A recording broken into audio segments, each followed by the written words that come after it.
পূর্ণ মাস, মনমণি দেবীর জন্ম মাস। বাচ্চা মেয়ে যে এখানে হাততালি দিচ্ছিল, এখানে যখন গান হচ্ছে হাতে তালি দিচ্ছে সে। এবারে হাতের তালি দেওয়াটা 2 ঘন্টা পরে সে বাড়ি যাবে তো, আর বাড়িতে তালিটা দিবে কিনা সেটা কে দেখবে? তার পিতা মাতা দেখবে, দাদু ঠাকুমা দেখবে। ভালো জিনিসটাকে, যেমন জলটাকে ধরবো কিসে? গ্লাসে। তাহলে গ্লাসে ধরলে কতটুকু ধরা হবে? 100, 200। আবার ঘটিতে ধরলে আর একটু বেশি, বালতিতে ধরলে আর একটু বেশি, যদি ড্রামে ধরা হয় আর একটু বেশি। কিন্তু আমার ক্ষুধা যদি ওই গ্লাসের জলের মতন ক্ষুধা হয়, তাহলে ততটুকু পেয়ে গেলে আমি আর যাবো না। আমার যদি ড্রামের জলের মতন ক্ষুধা হয়, তাহলে আমি খুঁজে যাব। বুঝা গেল? আমাদের ক্ষুধা তো ওই ঠাকুরকে যতটুকু গ্লাসে জল দিই না, আরো ছোট গ্লাস, সেইটুকু ক্ষুধা। ক্ষুধা মিটে গেছে, কাজ শেষ। ঈশ্বর তোরে বাসেন ভালো, স্বার্থতাতে কি? তুই তারে না বাসলে ভালো, ছাইয়ের ঢালা ঘি। বাবা কেন চাকরি ছাড়লেন? ঠাকুর আপনি বলছেন আমাকে চাকরি ছাড়তে নাকি? এবার আমি চিন্তা করি, বাবা মাকে, স্ত্রীকে জিজ্ঞাসা করি, তবে ছাড়ব। বাবা তা তো করলেন। তাহলে বাবা মা স্ত্রী আছে, আর আপনিও আছেন। এবার আমার জীবনে মুখ্য কে? সিদ্ধান্ত কার কাছে? আমার কাছে। তাহলে আপনি বলছেন আপনি মুখ্য, তারা গৌণ। বাবা হতে পারে, মা হতে পারে, স্ত্রী হতে পারে, পুত্র হতে পারে, যাকে সবসময় আমি কাছে পাচ্ছি। আপনাকে সশরীরে পাচ্ছি দেও ঘরে, কিন্তু আমরা একটা কথাই আমার জীবনে শ্রেষ্ঠ। তাই চাকরি ছাড়ার পরে কেমন থাকবো সে চিন্তা যদি করি, চাকরি ছাড়া হবে। খেতে না পাই, না খেতে পাই। যারা 12টা ইষ্টভীতি করেছেন বাবা, কেন না? তখন 5 টাকা 1 মণ ধানের দাম। তাহলে ভালোবাসাটা, আমরা সবাই ঠাকুরকে ভালোবাসি, ভালোবাসার রকমটা আলাদা। কালকে এক জায়গায় সৎসঙ্গে গেলাম, পরীক্ষাটা আমাদের দিতে হয় সবসময়। বিয়ে হবে সোমবার, এবার সোমবার ছেলের বিয়ে হবে, সৎসঙ্গ কালকে হল।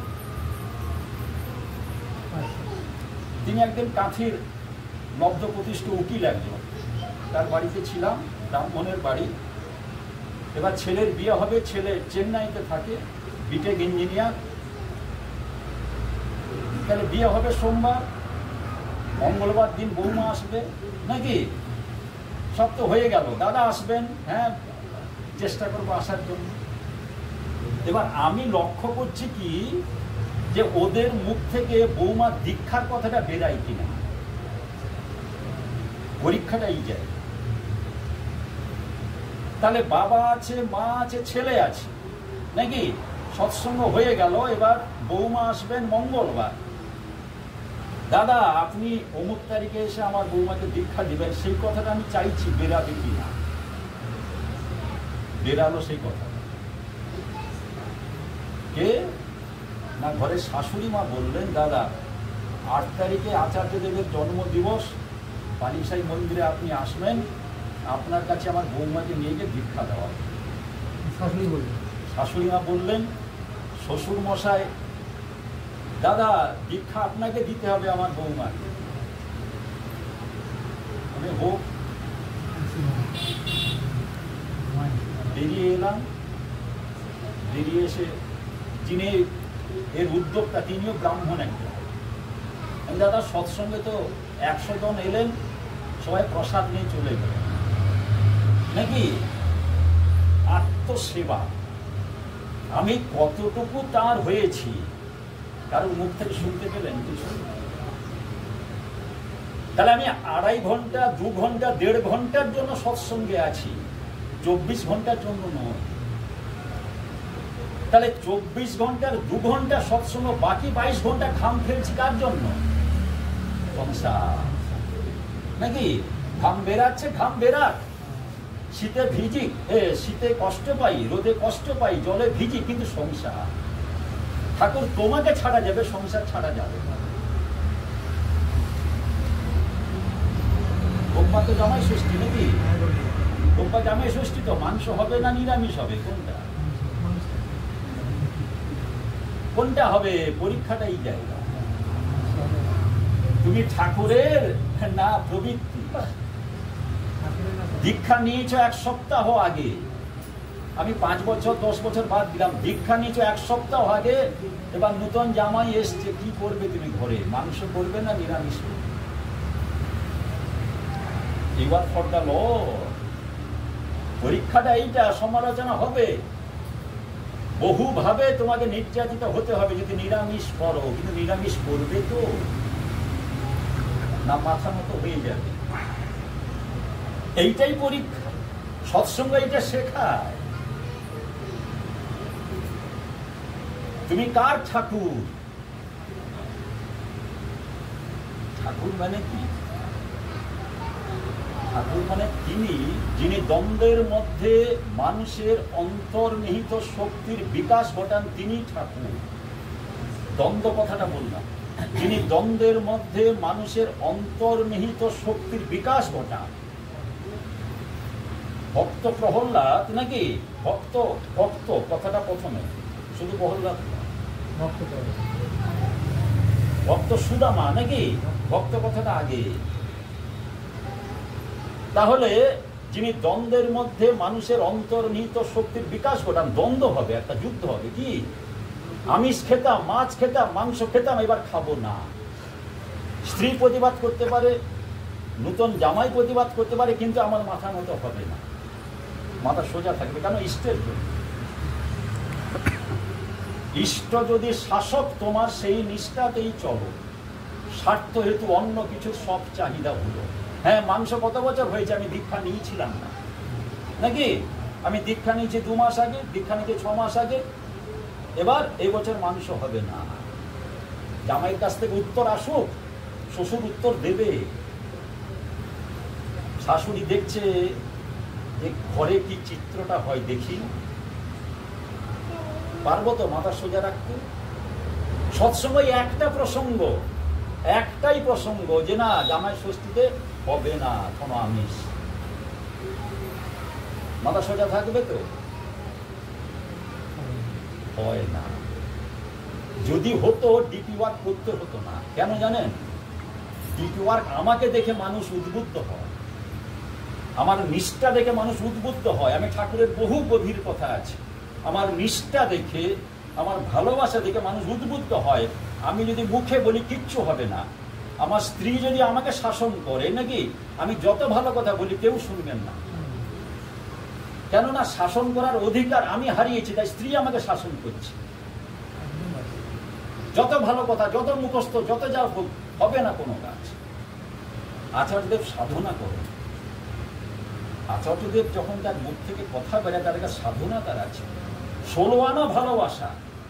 বলে আমি শনি রাহু কেতুকে ঘাট ধরে বের করে দিয়েছি আমার জীবন থেকে। শুনবেন আচার্যদেবের, আমি একা বলছি না, মোবাইলে শুনবেন। শনি রাহু কেতু যা যা আছে 9টা গ্রহ সব ঘাট ধরে বের করে দিয়েছে।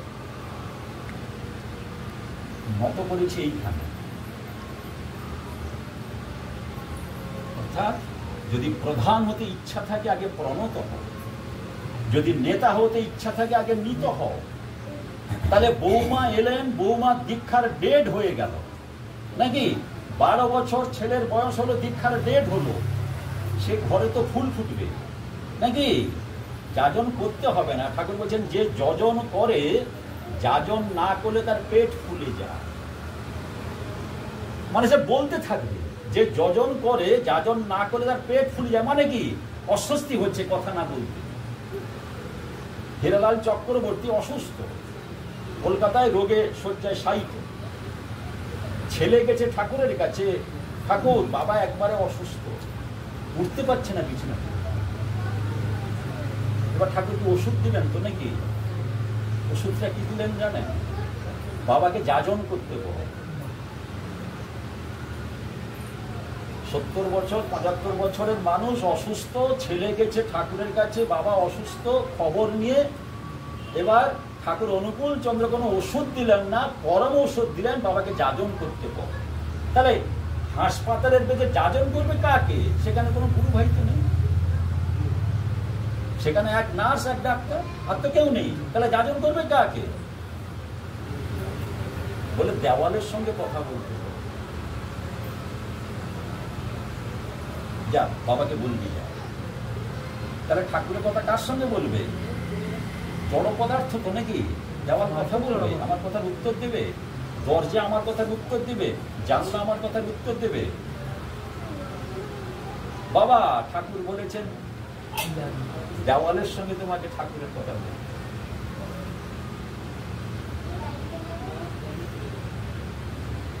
ভক্ত প্রহল্লাদ যখন বাবা বলল এর ভিতরে তোর ঘড়ি আছে, ঘটির স্তম্ভ, বলে হ্যাঁ এর ভিতরে ঘড়ি আছে, পদাঘাত করলো। তারপরে জানেন নাকি?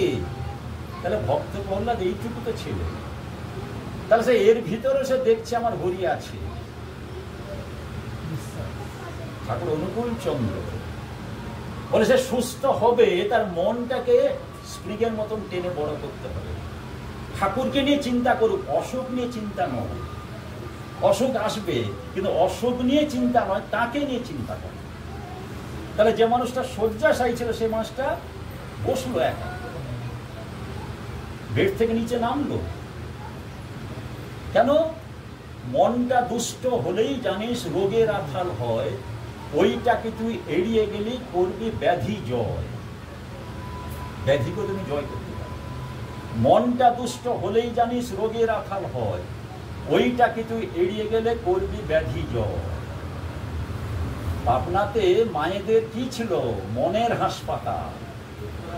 দেহের হাসপাতাল সব জায়গায় আছে, মনের হাসপাতাল কোথায়? মনের হাসপাতালে পাবনায় ছিল, এখন ঠাকুর বাড়ি দেও। কাতারে কাতারে মানুষ যেত, দাদা মায়েরা যেত কেন? ওই মনটাকে যেখান থেকে ছিদ্র সেখান থেকে রোগ আসছে। মনটা দুষ্ট হলেই জানিস রোগের আঘাত। আজকে আমরা ওই দাঁড়িপাল্লার মতন নাকি ভাবছি ঠাকুর নিরামিষ তো খাচ্ছি, ঠাকুর নাম ধ্যান তো করছি, ঠাকুর ইষ্টভীতি তো পাঠাচ্ছি, ঠাকুর টাইমে তো সব করছি। বলে তুই তোমার ওই বৃত্তের মধ্যে করছো, তোমার শাসন করার অধিকার নেই স্ত্রী, শাসন করার অধিকার নেই পুত্র, শাসন করার অধিকার নেই নাতি, শাসন করার অধিকার নেই মেয়ের ঘরে, ছেলের শ্বশুর বাড়ি। ঈশ্বর ইচ্ছা তেমন হবে যেমন চলবে তুমি, ফসল তোমার তেমন হবে যেমন উর্বর ভূমি। তাহলে ঠাকুরকে আমি একটা সরু গাঁদামালা দিতে পারি, আমার দাদা রজনীগন্ধা মালা দিয়েছে নাকি, আবার এর থেকে আরো মোটা করে দিয়েছে, হতে পারে। তাহলে মোটা করে দিলে কি হবে? সরু গাঁদার থেকে একটু খরচ বেশি হবে। তাহলে মোটা করে কে দেয়? ইষ্টপদের টান নাকি, খরচা করবো তার জন্য। আমার কানাইদা বললেন যে কি বলাইদা মাসিক সৎসঙ্গ করেন কেন? ঠাকুরকে ভালোবাসে, ভালোবাসার নমুনা। 5 জন আসুক, 50 জন আসুক, 500 জন আসুক, আমি করব। অর্থাৎ যারা পাকা চাষি তারা ধানের বীজ ছড়াবে, জানেন? চাষ হতে পারে নাও হতে পারে, কিছু ধান মারও খেতে পারে, কিন্তু চাষ বন্ধ করবে। তাদের জীবনে ভাগ্য বলে কিছু নেই, ভাগ্য হচ্ছে ভজন আর ফল। ঠাকুর বলছেন ভাগ্য মানে কি? ভজন আর ফল। তুমি আজকে যা করবে কালকে তার ফলটা হবে। পূর্বজন্মের অপকর্মের ফলগুলি তোর কাটছে কিনা বুঝতে দেখবি চরিত্র তোর উচ্চ ঝোঁকে ছুটছে কিনা। জানুয়ারিতে দীক্ষা নিলাম, ডিসেম্বরে কত বছর হলো? 12 মাস নাকি? তাহলে জানুয়ারির দীক্ষা, 12 মাসে তার মূল্যায়ন, আমি ঠাকুরের হচ্ছি তো? সিঁড়ির 12-12-24টা ধাপ নিয়ে দোতলায় তো নাকি? দোতলা যাওয়ার আমার ইচ্ছা হচ্ছে তো? দাদা, দোতলায় যেতে ওই 12-12-24টা ধাপ উঠতে হবে, মানে উঁচুতে উঠতে হবে, কষ্ট আছে দাদা। তাহলে কষ্টটাকে বরণ করছি তো আমি। তাহলে কষ্টটাকে বরণ করা মানে কি? তোমাকে ওই পথ মেনে নিতে হবে। ঠাকুর বলছেন ইষ্টবিধি যখন চালু করলেন 1938 সালে, তার আগে 1935 সালে সস্তনী চালু হয়েছে। সুশীলদা বলছেন, ঠাকুর আপনি যে প্রত্যহ এই যে অর্ঘ্য পয়সা দেওয়ার কথা বলছেন, মানুষ করবে তো? ঠাকুর বলছেন আগে আপনারা করুন, আপনাদের দেখা দেখি মানুষ করুন, আপনাদের বিশ্বাসটা আসুক। ঠাকুরের প্রতি বিশ্বাস ছিল না বলে তো ঠাকুরকে পিন ফুটানো হয়েছে নাকি? জ্বলন্ত কয়লা শেষে ধরা হয়েছে, এগুলো তো ঠিক নাকি? কেন? বুজরুকি দেখাচ্ছে, সত্য বলছে না, বুজরুকি দেখাচ্ছে। পূর্ণচন্দ্র রায় কালী ষষ্ঠী মাস স্বামী, স্ত্রী দীক্ষা নিয়েছেন অনেক আগে, কিন্তু স্বামী নেন। অনুকূল ঠাকুর বুজরুকি দেখায়, মানুষকে ভুল পথে চালিত করে। তাহলে স্ত্রী ঠাকুরের জন্য দীক্ষা সংগ্রহ করছে, আর স্বামী বিরোধিতা করছে। এবার কি হলো না, সে পূর্ণচন্দ্র রায় দার বাড়ির কাছে এবার সমাধি হলো। পরীক্ষাটা দেখুন কেন। তুমি এতদিন তো আমার সমালোচনা করেছো, আজকে কি হয় দেখ। তাহলে সে পূর্ণচন্দ্র রায় দার ঘরের কাছে ঠাকুরের সমাধি হলো। পূর্ণচন্দ্র দাস তখনও প্রতিবাদ করছেন, ঠাকুরের সমালোচনা করছেন। এবার দলবল নিয়ে হাজির হচ্ছেন, চল আজকে দেখিবি, চল অনুকূল ঠাকুরের কি করি আমি দেখিবি, চল। কয়েকজন নিয়ে এলেন, ঠাকুর শুয়ে আছেন। এবার নিজের আংটিটা খুললেন, সোনার আংটি খুলে গরম করলেন, গরম করে সাঁড়াশি নিয়ে ঠাকুরের গায়ে একবারে এখনই উঠে পড়বে, দেখ দেখ এখনই উঠে পড়বে, ফোসা ফোসকা পড়ে যাচ্ছে, শুয়ে আছে। তারপরে যখন তার নিয়মে যখন তিনি উঠলেন, পূর্ণচন্দ্র দা বসে আছেন। তিনি ভেবেছিলেন এবার উঠে পড়বে, তো বুঝলো কি এটা সত্য নয়। যখন দেখলেন ফোসকা পড়ে যাচ্ছে, আমাকে সাঁড়াশি দিয়ে গরম করতে হচ্ছে, ধরতে হচ্ছে, আর তাকে সেই গরমটা ঠেসে ধরেছি, ফোসকা পড়ে যাচ্ছে, তবুও তিনি উঠছেন না। তারপরে যখন উঠলেন, সেই মানুষ পায়ে পড়ে গেল, ঠাকুর এই যে জায়গায় ফোসকা পেকেছেন, এটা আমার করা, এটা আমারই করা। আমি এতদিন আপনার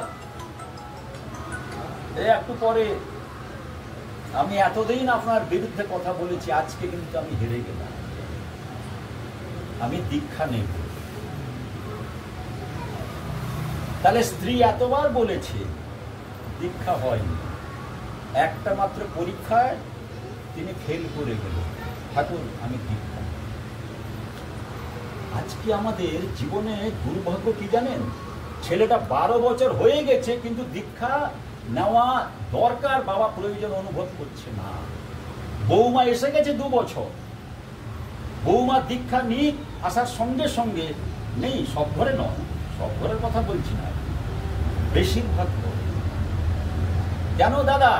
আমি চাইলে কি হবে, আমার ছেলে চায় না যে তার স্ত্রী দীক্ষা নিক, মানে আমার বৌমা দীক্ষা নিক। তাহলে তুমি সৎসঙ্গী, কিন্তু ব্র্যাকেটে কি জানেন, কাঁচা কাঁচা। তুমি সৎসঙ্গী, কিন্তু ঠাকুরের কথা তোমার ছেলে ঠিক মতন করুক তুমি চাইছো না। তাহলে তোমার বিশ্বাসও 16 আনা এখনো গজায়নি, তোমার বিশ্বাস 4 আনাতে সীমাবদ্ধ হয়ে গেছে। 4 আনা থেকে 8 আনা যাচ্ছে না। 8 আনা গেলে তখন তুমি চাইবে পরিবারটাকে ওই জায়গায় যুক্ত করতে। ট্রেন যাচ্ছে, একটা বগি লাইনের পাশে আছে, ট্রেন চলে যাবে, বগিটা পড়ে থাকে।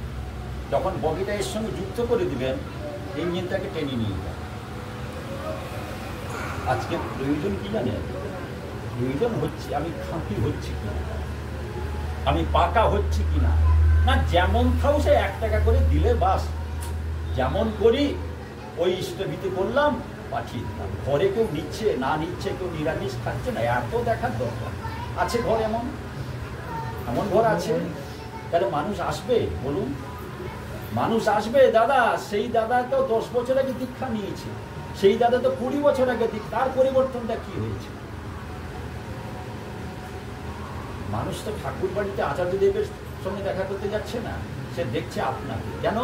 আপনার দীক্ষাটা 5 বছর, আপনার দীক্ষাটা 10 বছর, সেটা তার ছবিতে আছে, আর আপনি যাজন করতে গেলেন। তাহলে সে ঘরের পাশের লোককে তো সে ছেড়ে যাবে না, সে তো মূল্যায়ন করছে, সে তো ফটোতে দেখছে না, সশরীরে দেখছে যে অমুক দাদা মানে না। তোকে দেখে মানুষ আমাকে চিনবে, তোর কর্ম দেখে মানুষ তোর ঠাকুরের প্রশংসা করে। সত্যি দীক্ষা নিয়ে তার পরিবর্তন হচ্ছে, তার লাভ হচ্ছে। প্রয়োজনটা এই জায়গা, এইটা হচ্ছে বাস্তব কথা। আচার্যদেব করেন, তাই আচার্যদেব বলেন যে আপনার পার্শ্ববর্তী সবাইকে নিয়ে চলুন, একা চলার আনন্দ নেই। আমি ঘরে খেতে বসলাম, আমার ছেলে আগে খেয়ে নিয়েছে, বৌমা কখন খাবে আমি জানি না, শ্বশুর একা খাচ্ছে, বৌমার খেতে দেওয়ার সুযোগ নেই, সময় নেই, সে সংসারও আছে। কিন্তু সেই সংসারের জন্য লক্ষ লক্ষ টাকা আমি রাখি কিনা বলুন? কেন? আমার ছেলে, কেন? আমার রক্তধারা, সে যেন সুখী থাকে। সুখটা কি? সুখটা মানে 10 লক্ষ টাকা ব্যাংকে থাকা নয়। তুমি চলে গেলে তোমার ছেলেও তোমাকে ভুলে যাবে। কেন না? পারমার্থিক সুখ, এটা জাগতিক সুখ। পারমার্থিক সুখ কি তুমি ছেলেকে জানাও? ম্যাটেরিয়াল ডেভেলপমেন্ট আর স্পিরিচুয়াল ডেভেলপমেন্ট। উন্নতি, ডেভেলপমেন্ট মানে উন্নতি, ম্যাটেরিয়াল মানে কি? আধ্যাত্মিক উন্নতি। স্পিরিচুয়াল ডেভেলপমেন্ট আর ম্যাটেরিয়াল মানে জাগতিক উন্নতি। আমার ঘর হয়েছে, আমার জায়গা জমি সব বেড়েছে, জাগতিক উন্নতি। আর স্পিরিচুয়াল মানে আধ্যাত্মিক উন্নতি। আমি নাম করতাম 5 মিনিট, নাম করছি 1 ঘন্টা, চলাফেরা নাম করছি। ছেলে বলছে, বাবা বিট বিট করে কি বলছো? ওই বীজ নাম করছি। আরে বাবা, বাসে বসে বীজ নাম করে। যে বাবা 7 দিন মাছ না হলে হতো না, সেই বাবা নিরামিষ খাচ্ছে।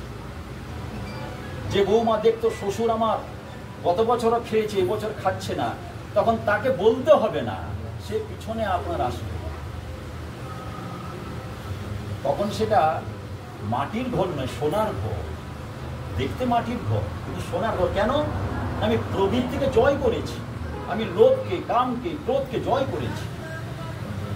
সব প্রবৃত্তি রত থাকে ইষ্টকার্য লয়ে, সেই সন্ন্যাসী সেই তো যোগী, কাল নত যার ভয়, কালও তোমাকে নত হবে। তাহলে সব প্রবৃত্তি রত থাকে ইষ্টকার্য লয়ে, সেই সন্ন্যাসী। সে সন্ন্যাসী মানে গিরিগুহা নয়। কেন? সে প্রবৃত্তির বশীভূত নয়, প্রবৃত্তির দাস নয়, প্রবৃত্তি তার দাস।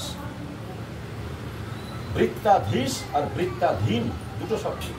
বৃত্তাধীশ মানে বৃত্তি আমার অধীন, আর বৃত্তাধীন মানে আমি প্রবৃত্তির কবলে পড়ে গেছি।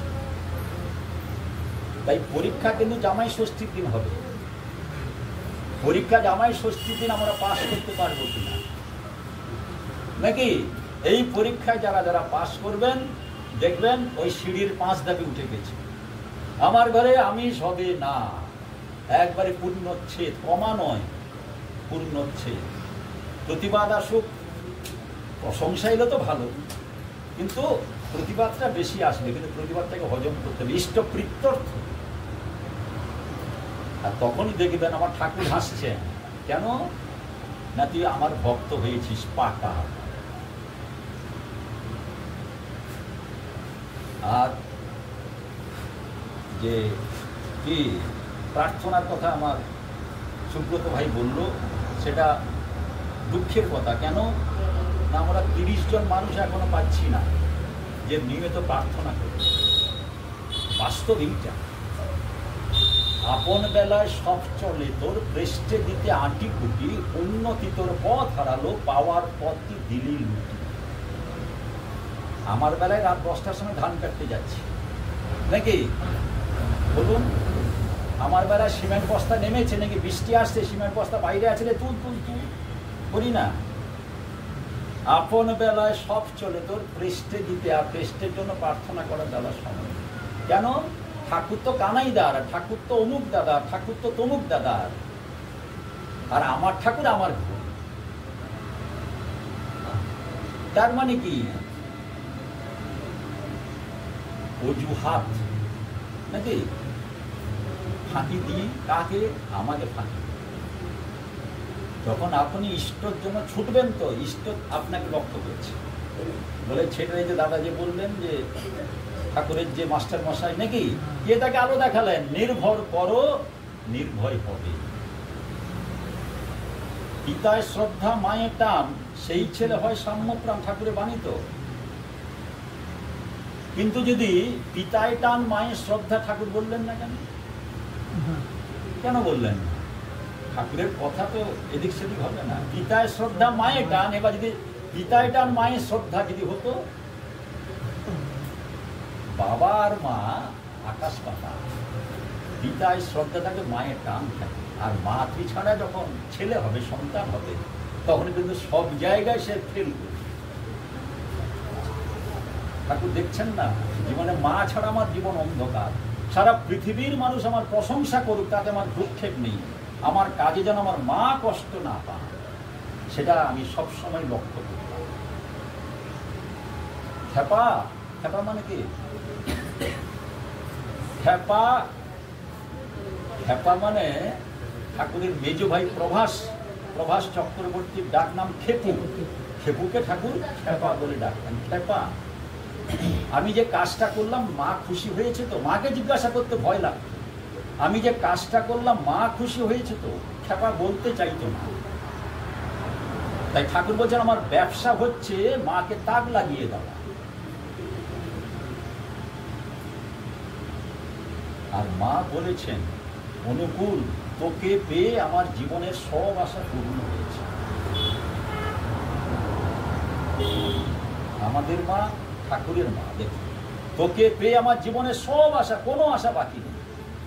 তেমন করে যেন সন্তান হতে পারি, তেমন করে যেন স্বামী হতে পারি, তেমন করে যেন পুত্র হতে পারি। জীবনে কি সবাই চলে যাব তো একদিন, নাকি? কি রেখে যাব? টাকা পয়সা ঘর বাড়ি নয়, কর্ম। যত কর্ম তত অগ্রসর। আর তখনই দেখবেন মরিতে চাহি না আমি, সুন্দর ভুবনে মানবের মাঝে আমি বাঁচি পারি।